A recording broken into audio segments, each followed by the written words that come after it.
Ce soir, notre invité du jour est Kamel Béchik. Bonsoir Kamel Béchik. Bonsoir. Vous avez 40 ans, vous venez du secteur privé. Vous êtes porte-parole de la Manif pour tous et président d'une association Fils de France. Alors pour commencer, qu'est-ce que Fils de France ? Alors Fils de France, très simplement, ce sont quelques jeunes issus de l'immigration, tous, qui allument les contre-feux face au discours victimisant d'une certaine catégorie associative issue des musulmans de France.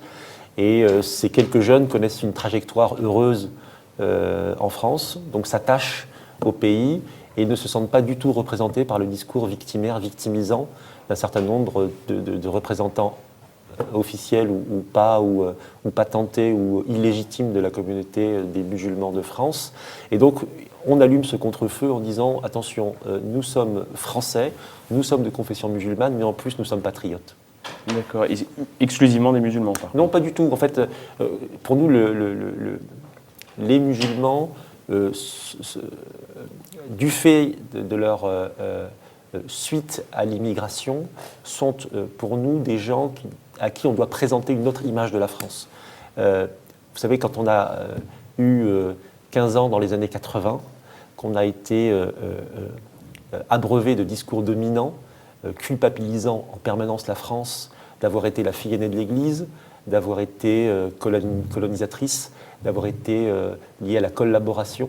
Donc vous avez, quand vous êtes issu de l'immigration, un besoin d'attache que n'a pas fourni le discours dominant, bien au contraire, une attache qui permettait de s'identifier à un pays qui désormais est le leur. Et donc le travail inverse a été fait finalement, et nous, ce que nous souhaiterions à Fils de France, c'est présenter une histoire rationnelle, une identité claire d'une France ontologiquement catholique, européenne, et dire qu'il n'y a pas d'antinomie en cela, dans le fait d'accueillir en son sein une minorité de Français non catholiques, donc là en l'occurrence musulmans, mais les protestants y étaient avant, et puis des juifs avant, et puis des agnostiques et des athées.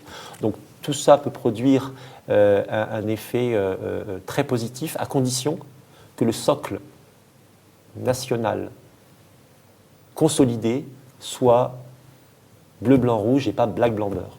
D'accord. Et concernant la Manif pour tous, parce que c'est à cette occasion que vous avez été connu du grand public, est-ce que vous n'avez pas l'impression d'être un peu la caution musulmane, un peu le beurre de service de la Manif pour tous ? Musulman de service.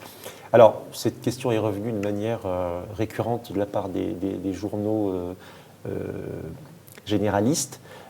Alors, je répondais constamment, pas musulman de service, mais musulman symbolique. Pourquoi ? Parce que, factuellement, l'immense majorité, pour ne pas dire la totalité des musulmans vivant dans ce pays étaient farouchement opposés à la loi dite Taubira, même s'ils étaient très peu dans les manifestations. Ça, on peut encore en discuter, c'est vrai, mais l'opinion est une chose et la mobilisation en est une autre. Donc, pourquoi ils étaient si peu nombreux ? Est-ce que c'est pas je vous réponds juste sur les musulmans de service ou les musulmans symboliques. Et donc je disais à chaque fois que je représentais la sensibilité ultra-majoritaire au sein de la Manif pour tous, quand bien même elle n'était pas suffisamment ou proportionnellement représentée dans les manifestations. D'accord. Donc une présence plus symbolique. Tout à fait. D'accord. Et qui a fructifié depuis, puisque ce que nous étions en tant que musulmans attachés aux valeurs traditionnelles de la famille en France, dans les rangs de la manifestation pour tous, à la fin 2012, et ce que nous sommes aujourd'hui en 2014 a largement évolué, puisque entre-temps, il y a eu aussi la théorie du genre qui attaquait l'identité des enfants et qui a davantage eu de répercussions en termes de mobilisation chez les musulmans de France. Parce que ça les touche directement. Je crois qu'il y a, de toute façon, le mariage pour tous, quelque part, l'institutionnalisation par le mariage de l'homosexualité touche autant les musulmans que les non-musulmans. Que le genre est enseigné à l'école, alors que le mariage pour tous, c'est un choix des personnes. Tout à fait, absolument.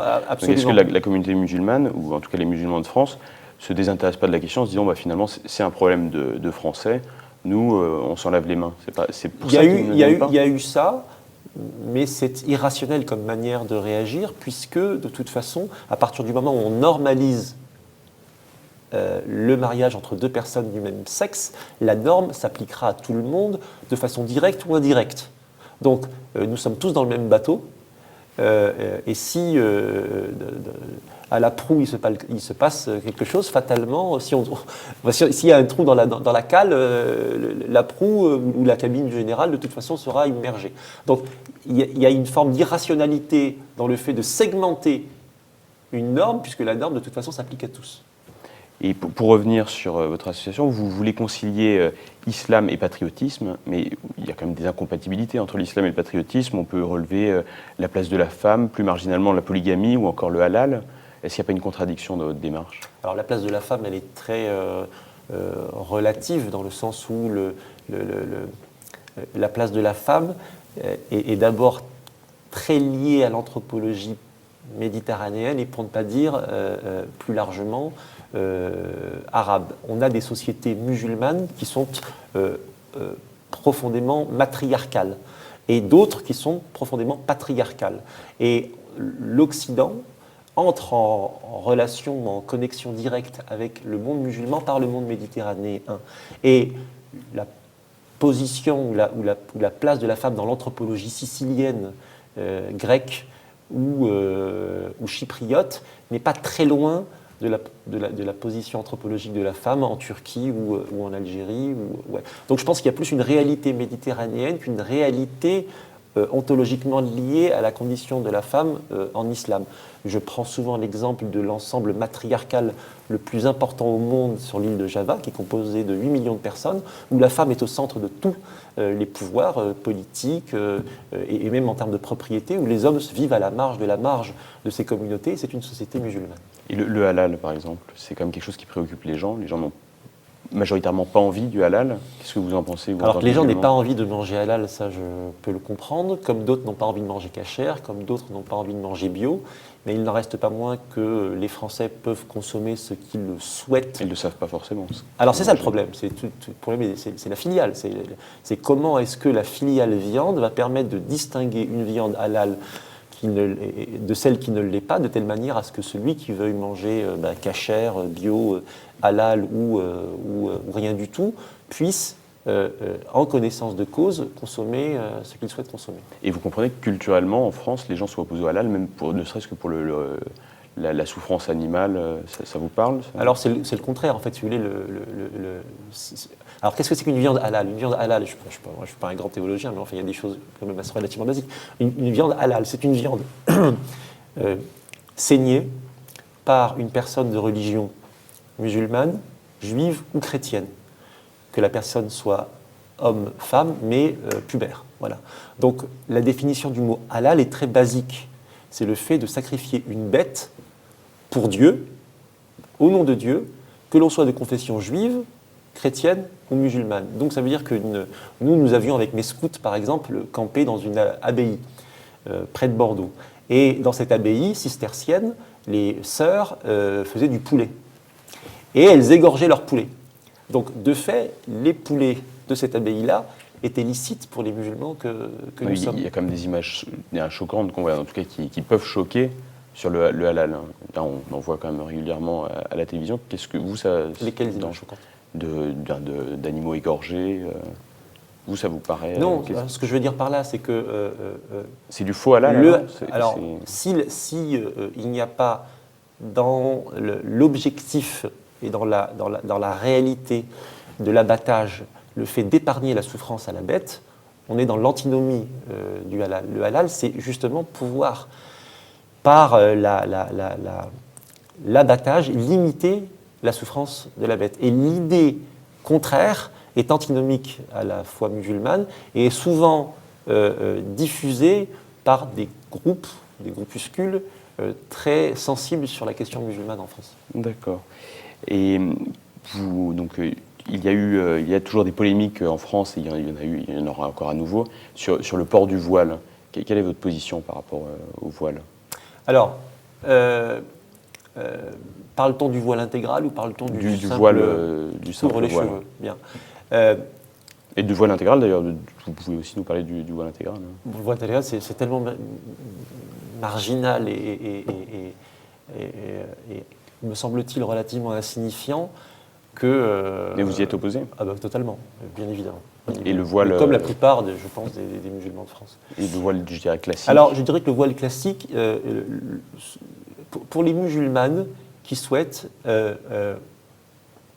traduire la pudeur, qui est une caractéristique, je dirais, morale, dans leur tenue vestimentaire, et qui souhaitent donc cacher leurs cheveux, je pense qu'on peut le faire sans forcément utiliser un voile. Et là, on est complètement dans le processus d'acculturation que nous défendons à Fils de France, c'est de dire qu'il y a des us et coutumes en France, et que le voile, dans la manière d'être porté, est souvent exogène à la culture française.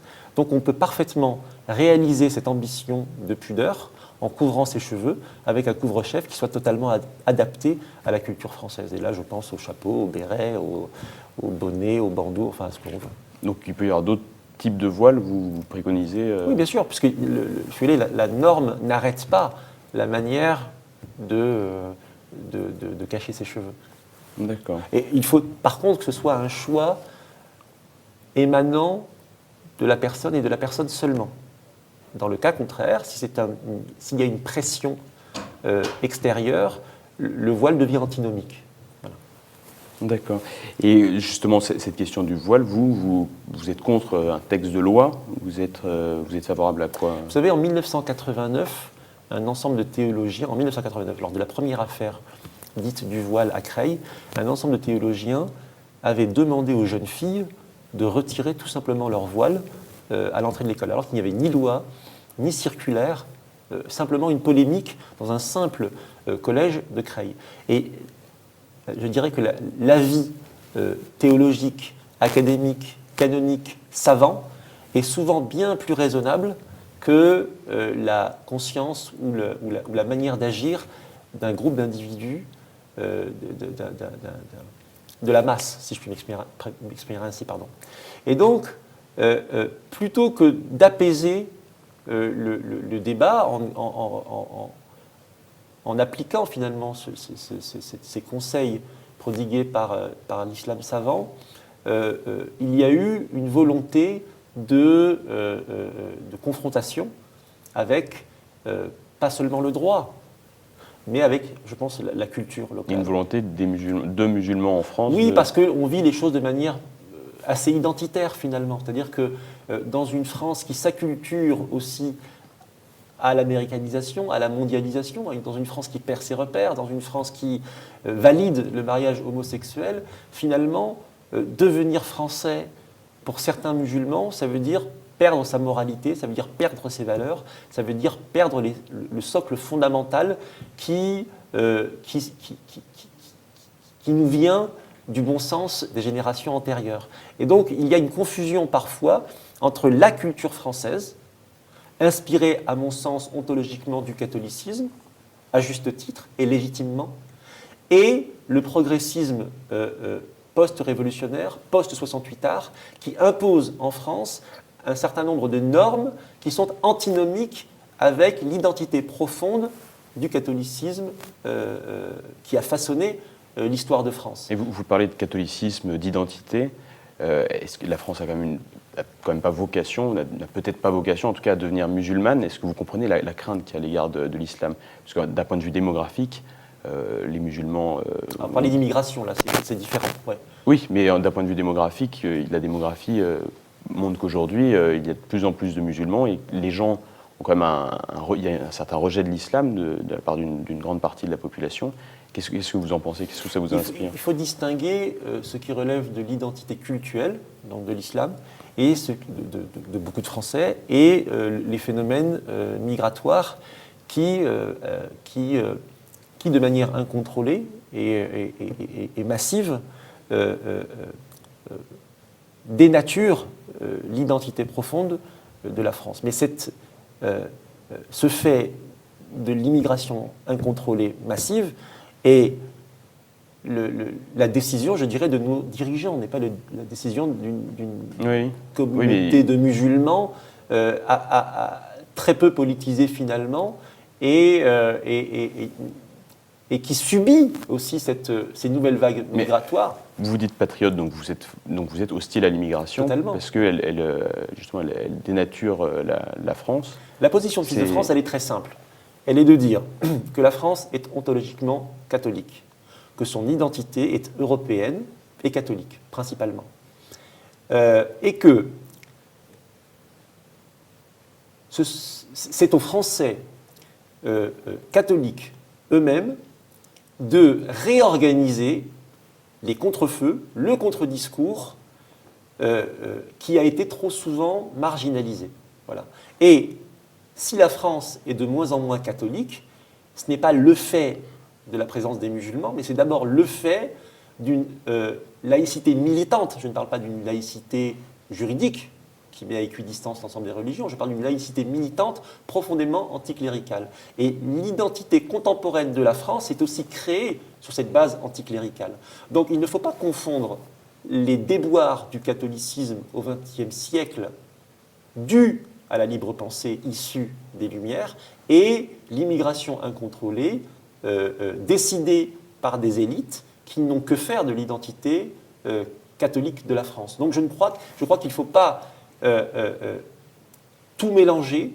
Il y a en effet des Français de confession musulmane qui aspirent à vivre leur culte de manière paisible en France et qui n'ont pas envie de s'acculturer au mariage pour tous, au Starbucks et au McDo. Donc il y a un effort, si vous voulez, de mise à plat de ce qu'est l'identité française, de façon à ce que, Français de souche ou Français de branche, nous nous retroussions les manches pour maintenir une certaine indépendance identitaire, mais ça passe déjà par plus d'indépendance vis-à-vis de l'Europe. Ça passe aussi par le fait de remettre des frontières. Ça passe par le fait de limiter le lobbying anti-catholique ou anti-français, tout simplement, au sein des sphères politiques. Et tout ça, nous pouvons le faire ensemble.